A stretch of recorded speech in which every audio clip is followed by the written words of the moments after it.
Buenas tardes, buen domingo, ¿cómo están ustedes? Una vez más, todos juntos, charlando. Esta vez nos vamos a preguntar por qué los argentinos tenemos el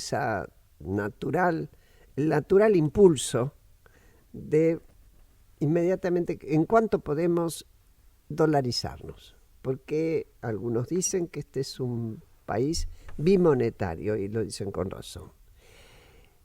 Para charlar de eso invitamos a Luis Rapoport, ustedes lo conocen, ha estado otras veces ya, es economista, es director nacional de políticas regionales del Ministerio del Interior. Y estamos con Pablo. Pablo, buen día. Buen día, ¿cómo andás? ¿Te interesa el tema? Obviamente. Te apasiona. Hemos contactado a Luis para que nos explique. Y le agradecemos a Claudio Acevedo, como siempre, que nos ayuda tanto a hacer este programa. Luis, quedás en el uso de la palabra. Después ya te vamos a preguntar de tu trabajo específico. Pero ¿por qué esta cuestión del bimonetarismo mucho más que en cualquier otro país? Yo no sé si mucho más que en otro país, porque los países con inflaciones altas, de alguna forma no tienen más remedio que, usar el dólar o una moneda fuerte para compensar la inexistencia, de hecho, de la moneda. Uh-huh. La moneda en Argentina, esencialmente, sirve para las transacciones, sirve para ahorrar y sirve como unidad de cuenta para hacer las cuentas y si vos no tenés moneda porque la inflación hace que no tengas moneda, recurrís al dólar. En Israel en la época de la alta inflación israelí, también era una economía muy dolarizada. Uh-huh. Y cuando nosotros tuvimos éxito en la política antiinflacionaria en la época de Cavallo, pasó una cosa que, me parece que es muy interesante, y que cuando se sale de la convertibilidad, primero una devaluación de 1 a 4, después se estabiliza de 1 a 3, y sin embargo los precios no se movieron. Tenía que ver con que había una recesión, etcétera, pero de hecho después se fue saliendo de la recesión y los precios no se movieron y la gente siguió mirando la vida en pesos.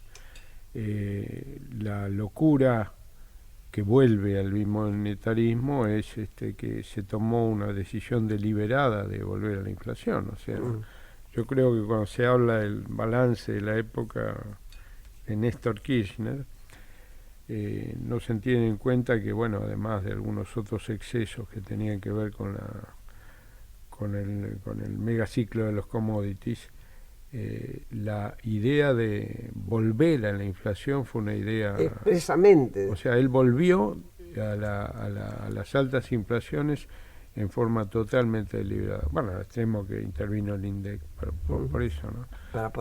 Para que no se subiera. O sea, dicho de otra forma, la respuesta es sencilla, es una economía bimonetaria porque no hay moneda, entonces hay que recurrir a otra cosa que no sea moneda argentina. Se nos sumó Marina Dalpolletto. ¿Cómo te va, Marina? ¿Qué tal? ¿Cómo están? Qué suerte que llegaste.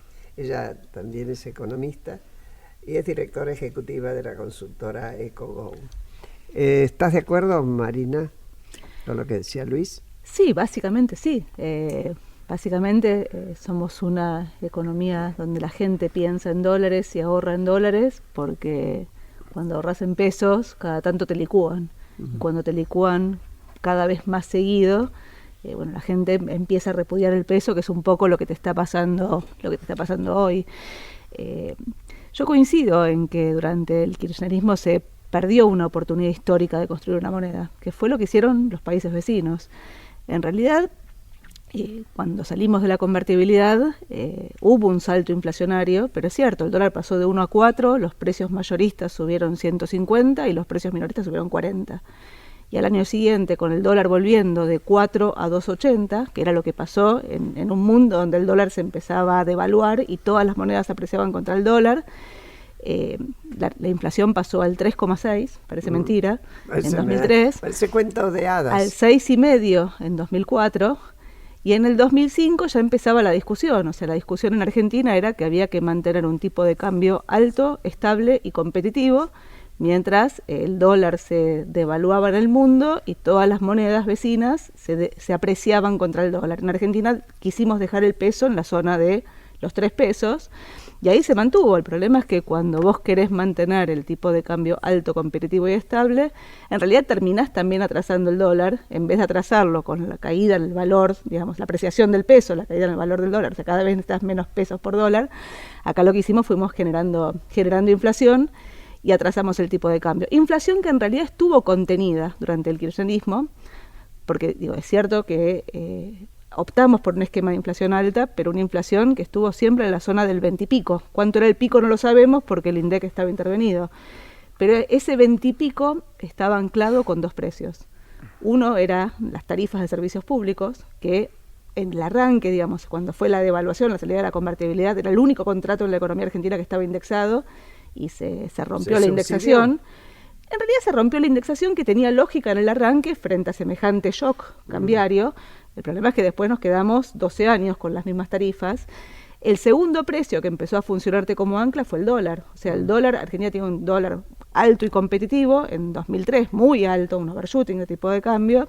Ese dólar se fue atrasando, y ya sobre todo en 2010-2011, cuando el gobierno, el primer gobierno de Cristina, intenta ir por la reelección, hace una cosa que nosotros en el estudio la titulamos macrocidio, que fueron 2 años seguidos de suba del salario en dólares, acumulando 50%. Bueno, y ahí, no hay ninguna economía que tenga capacidad para aumentar la productividad, claro. Y eso te generó, que se te perdiera el superávit externo, que estaba, o sea, vos habías atrasado el tipo de cambio y seguías teniendo superávit de divisas, pero bueno, cuando subiste 50% el salario en dólares, explotó la demanda de productos importados, de viajes al exterior, se perdió el superávit externo, y ahí arrancamos con el cepo.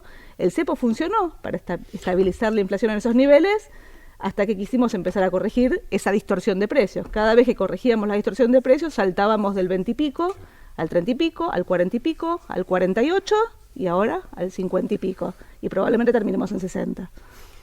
Buenas noticias. No, es curioso porque uno dice, a los argentinos no se nos creó el hábito del ahorro. Antes había hábito de ahorro. Lo ponían en ladrillo, los inmigrantes que recién llegaban, o los hijos de inmigrantes que lograban ubicarse en los esquemas de clase media. Siempre había una forma de ahorrar. Ahora vos me decís, se dio la posibilidad de consumo, entonces viajes al exterior, es decir, es como si ahorrar no tuviera sentido. En realidad también ahorramos, ojo. El problema es que ahorramos en dólares. Bueno, claro. El problema es que no intermediamos el ahorro. O sea, los países normales intermedian el ahorro a la inversión a través del sistema financiero. Y los países, si querés, más normales, no hay ningún país normal del todo, pero digamos, supongamos que la norma es el promedio. No nos sintamos tan anormales. Vos tenés niveles de crédito a PIB mucho más altos que los que tiene Argentina. Argentina en los 90... llegó a tener un récord de crédito a PIB que eran 25 puntos de producto. A producto bruto de la Argentina. No, yo te estoy pidiendo porque no todos los que están escuchando están al día con las siglas y los términos de la economía. Cuando salimos de la convertibilidad, especificación asimétrica de por medio, el crédito pasó a 7. Y después nunca más volvió. Llegamos a un récord en el 2000, un nuevo récord, digamos, en el 2013, que eran cerca de 14 puntos del producto, y hoy estamos en 8. Claro. O sea, no intermediamos el ahorro, y cuando uno mira cuántos dólares se compraron en Argentina, sacando los dólares para consumo, los dólares para turismo, los dólares que se compraron físicos o en cuentas en el exterior, eso suma hasta agosto, desde 2010, en 10 años, 126.000 millones de dólares, que es equivalente a 4 veces o más de 4 veces el tamaño del crédito de Argentina. Es o sea, ahorramos. ¿No, Luis? Sí, pero es interesante también las posibilidades que abre, vamos positivo, porque, como dice Marina, es una economía sin crédito, es un capitalismo sin crédito, es una cosa rara, pero, ¿cómo se llama? Si vos... cachito nomás generás algún tipo de señales, aparece la guita y la gente invierte. Un empresario agropecuario o industrial o lo que sea, tiene siempre en su cabeza y en su cartera 10 proyectos para llevar adelante. Y claro, el tipo tiene la plata encanutada esperando a que pase. Ahora, cuando vos le das 2 minutos de señales, el tipo es, sobre todo el empresario mediano, el empresario pyme industrial, el agropecuario, qué sé yo, es más pasa en todas partes del mundo, es más un creador que un financista. Entonces, como creador, el tipo siempre tiene en la cabeza alguna locura y agarra, saca la plata del canuto y la pone en el...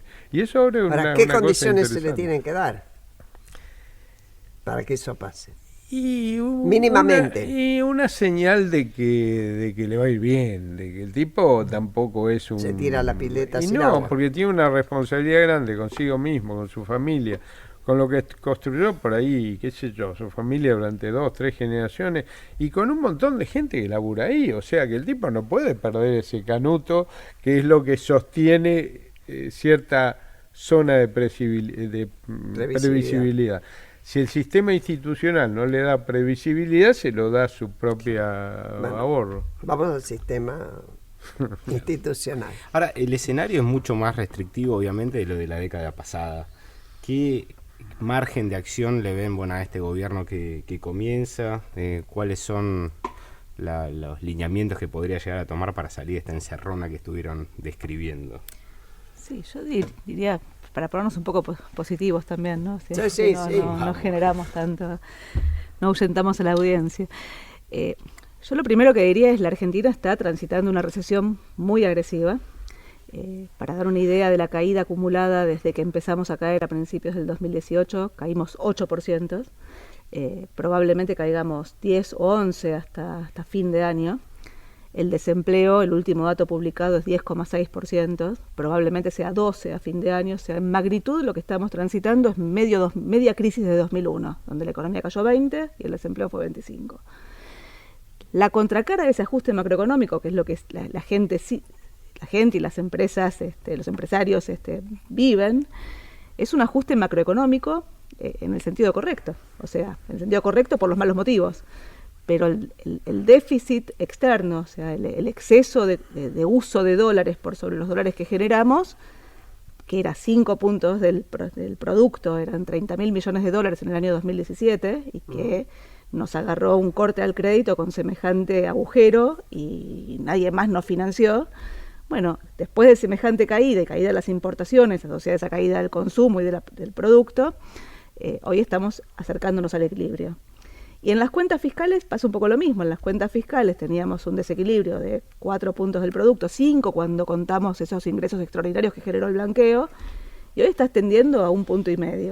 Ese 1,5 puntos en realidad no se termina de estabilizar, no termina de ir al equilibrio, porque como contracara de que tenemos inflación, y a diferencia del 2002 cuando devaluamos, y la devaluación fue fiscal, porque el salto cambiario le permitió al sector público cobrar retenciones, y el salto cambiario licuó el gasto, o sea, generaste los gastos estaban constantes y cayeron en términos reales, digamos, en capacidad de compra.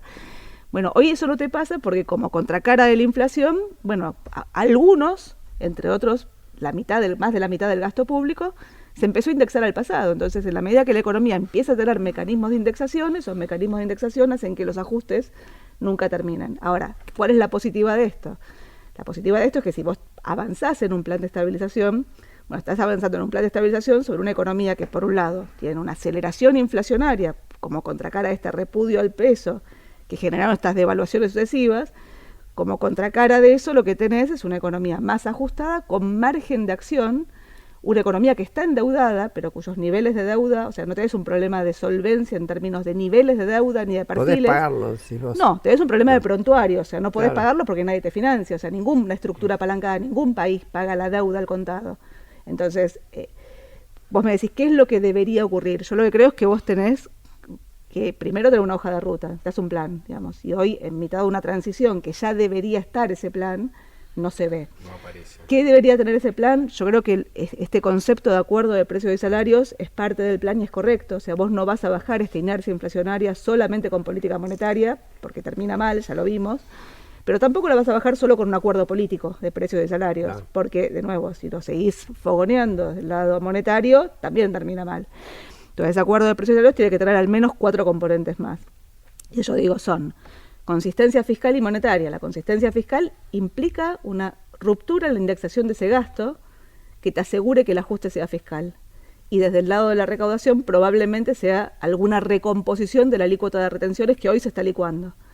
La consistencia monetaria requiere el segundo, el otro punto, que es un arreglo rápido con la deuda. O sea, digo, no tenés un problema de solvencia en términos de flujo, pero no podés pagar, vas a tener que renegociar. Cuando los precios de los bonos valen 40, el margen de renegociación está. Lo que pasa es que la negociación sola, sin un plan económico, tampoco te alcanza, ¿sí? Entonces vas a tener que hacer algo con los vencimientos de pesos. Vas a tener que definir cuál es tu régimen cambiario. O sea, mientras la gente repudia el peso, digo, la libre movilidad de capitales, digamos, no va a estar. Ahora, solamente con controles, hacer que la gente se quiera quedar en pesos mientras vos estás emitiendo del otro lado, hace que se dispare la brecha, no crezcan tus exportaciones. Si no crecen tus exportaciones, el modelo murió en el medio, y vas a tener que enmarcar estos 4 puntos en el acuerdo con el fondo. Entonces digo, la verdad que requerís un esquema, yo creo que hay margen de acción. Ese esquema requiere que haya 4 precios que estén metidos dentro del acuerdo de precios y salarios, que no son precios solamente negociados. Requieren que sean consistentes con las 5 cosas que marqué antes, que son las jubilaciones. No pueden estar indexadas al pasado para tener que recomponer hacia adelante, no hacia atrás.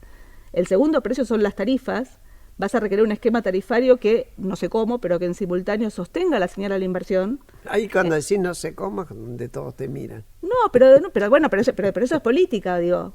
Mantenga la señal a la inversión, no tenés margen para subsidiarlos y tiene que estar enmarcado dentro del acuerdo de precios. O sea, no puede ir contra la restricción política. El tercer precio es el dólar, o sea, solo con controles no sirve. Y el cuarto precio es la tasa de interés, porque digo, ¿por qué no hay ahorro en pesos? Porque la tasa de interés no remunera, digamos, no te cubre contra la licuación que te provoca la inflación. Entonces la tasa de interés tiene que estar por arriba de la inflación, pero no podés ponerla por arriba de una inflación si termina en 60. Tienes que ponerla por arriba de la inflación del acuerdo. El jueves pasado, Lacunza, actual ministro de Economía, decía, habiendo hecho, eso no es lo único que hace autocrítica cada tanto, decía que deberían estar trabajando juntos con el equipo del nuevo presidente para ir tal vez acordando estas cosas. Yo cuando lo escucho a Alberto Fernández decir no quiero dar los nombres de mi gabinete para que no se desgasten, a mí me preocupa porque cuando vos hablas de un plan que suponga esos 4 precios y suponga tomar medidas acordes y pensar en exportar más y demás, tenés que pensar en nombres. ¿Quién va a hacer eso? Si tenés un plan como ese o tenés que construirlo, alguien lo tiene que hacer. Cuanto más tarde, me parece a mí, menos confianza se le tiene. No sé ustedes qué ocurre, pero bueno, cómo lo sienten, pero yo lo siento así. ¿Vos, Luis? Yo creo que están en campaña. ¿Siguen en campaña? Yo creo que siguen en campaña. Pues, digamos, yo preguntarle a ellos, pero por ejemplo, el tema de las tarifas eléctricas en la provincia de Buenos Aires. El costo político lo pagó María Eugenia Vidal. Ya está. Ya está. Ahora, que con el problema fiscal que indudablemente tiene la provincia, que venga, ¿cómo se llama? Kicillof y diga, ¿cómo se llama? Retrotraer las tarifas, es demencial. Además, este gobierno, por lo que yo veo, está dispuesto a pagar los costos políticos que sea para ayudar al próximo. Lo que hizo, ¿pero cuál es el próximo? Lo que hizo Nielsen con una conversación que me la imagino, yo no tengo información, pero me imagino con Sanleris, que le dijo, bueno, flaco, ¿por qué terminaste de tanto, vendiste tanta reserva? Y bueno, ¿qué querés? Le habrá dicho, estamos en campaña electoral, vos vendiste todo, nosotros un cacho. Y va el tipo y se presenta a los medios y dice, la orden se la dio Macri. ¿Para qué? Rompió la confianza de la transición. Yo, si estuviese en este momento en el Banco Central, pongo cámaras de televisión para contarle lo que estoy haciendo y lo que tenés que hacer, porque, o sea, la transición requiere confianza. Si vos seguís y todas las declaraciones nacionales e internacionales que yo le vengo escuchando al presidente electo, parece que estuviese en campaña. Ahora entonces, ahora aquí sí que tendríamos que haber llamado a un equipo político que analizara. ¿Sigue en campaña contra quién? Y bueno, no sé. Porque la verdad es que después de haber ganado, o no se resignaron a haber ganado así, de esta manera que ganaron. La verdad que uno se lo pregunta, ¿no? ¿Por qué siguen en campaña en lugar de darnos a todos la tranquilidad de que están encarando un tema que es serio? Y que nadie escurre el bulto en decir que es serio y reconocerlo. No, yo tiendo a coincidir en que siguen en campaña. O sea, la verdad que las PASO dejaron una anomalía. La anomalía de las PASO fue muy costosa. Costaron mucho más que el costo fiscal de las PASO. Ahora, entre el 11 de agosto y el 27 de octubre, lógicamente estaban en campaña. Había un candidato a presidente lógico, con votos suficientes para ser presidente, pero no tenía el mandato. Hoy lo tenés. Hoy la verdad que no hay ninguna racionalidad para que no empiece a haber un gobierno de transición. Un gobierno de transición como tuvo Brasil en su momento, como tuvo Uruguay en su momento en mitad de una crisis, donde las definiciones se tomen en forma conjunta. De nuevo, hasta el 27 de octubre yo siempre asigné más responsabilidad al gobierno de turno que al candidato. Desde el 27 de octubre... Mi sensación es que las culpas empiezan a estar compartidas y te diría que a medida que nos acercamos al 10 de diciembre, la herencia no es solamente la herencia que te dejan, sino que la herencia es la herencia que se construye en estos meses, donde hay un montón de definiciones para tomar. ¿Qué vamos a hacer con las tarifas en estos meses? Tarifas que se congelaron, digamos, en la previa a las elecciones. ¿Se sueltan? ¿No se sueltan? ¿Qué hacemos con el precio de las naftas? Bueno, ¿qué hacemos con el precio del gas? ¿Qué hacemos con el precio de la electricidad? Provincia? En la provincia en realidad lo que se frenó fue la distribución, donde creo yo que los contratos de distribución, la indexación incluida en los contratos de distribución va a ser uno de los temas que se van a tener que desindexar. O sea, esa indexación no es sostenible en esta matriz, en este triángulo que yo mencionaba antes. Creo que no es lo mismo con el precio de la electricidad, yo creo que ahí no hay margen para subsidiar. Creo que es también distinto en relación al precio del gas, en el precio de las naftas, pero bueno, pero es ahí, de nuevo, esa discusión tiene que ser una discusión no por los medios, tiene que ser una discusión técnica. ¿Qué otra discusión técnica hay? Digo, la deuda. Estás anunciando que vas a ir un reperfilamiento. Es evidente que no tenés los dólares suficientes para financiar los vencimientos en la transición, con lo Ahora, cual cuanto una antes... pregunta a ambos. Está la deuda con el fondo y la deuda con los privados. ¿Es imaginable que se pueda arreglar con los privados si antes no se arregla con el fondo? Yo no sé si me parece que Marina sirve más que yo para esa pregunta, pero yo tengo una mirada de la economía. No sirvo para pensar una onda para empezar una onda los gestos se acompañaron los sonidos. El primer gesto era como un ataque de histeria, el otro de paz budista. Es decir, me parece, primer concepto, la política económica siempre un diálogo entre un gobierno y la sociedad. Porque vos, qué sé yo, la evaluación del 2015, bueno, pegada el salto, eliminación del cepo y todo lo demás. En marzo tenés las paritarias docentes. Viene Baradel y te dice, ¿sabes qué? Me da todo esto. Y se morfó la evaluación. Y después todo lo demás vino. Permanentemente es un diálogo. Yo creo que hay que cambiar el horizonte temporal de ese diálogo. Un acuerdo de precios y salarios tiene que pensar el presupuesto 2030. Obviamente no en términos monetarios, sino en cuáles son los porcentajes de asignación de cada cosa. Y después pensar y acordar cuál es el camino para llegar al 2030. Y eso tiene que ser terriblemente participativo. Quemen las calles durante un año entero, porque quieren más plata para los piqueteros o porque tienen más plata para los jubilados, y eso en los 3 niveles de gobierno. Entonces, vos de ahí tenés una meta, querés llegar al año 2030 con 1,5% de superávit fiscal o con una redistribución de la plata a favor de los chicos, que son el 50% de los pobres, y no de los viejos, que son el 10% de los pobres. Entonces, sobre esa base, armás una transición, digamos, año a año, ¿cómo llego? Si vos cumpliste 2 años o 3 años, te convertiste en objeto de crédito, en sujeto de crédito inmediatamente. Entonces, un acuerdo de precios y salarios entre truanes es un acuerdo que no sirve para nada, porque al día siguiente salen... Lo dejamos aquí, vamos a la tanda y enseguida seguimos con los truanes.